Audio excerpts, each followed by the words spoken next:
Here's step-by-step guide how to download and create account on Venue application. So first of all, open App Store or Google Play, it doesn't matter. Tap on search field and type in here Venue application. Tap on search icon.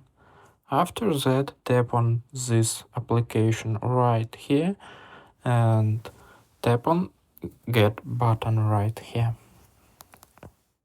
Confirm installation and just wait a couple of seconds. And after that, tap on open button right here. Allow notification. So now as you can see, I can tap on profile at the bottom right corner. And now if you have account, you can tap on log in into your account. But now I'm gonna tap on sign up new account.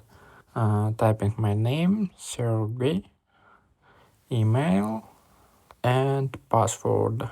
Tap on create account. So that's it. I hope it helps. You can watch this new video or this playlist about Venue application.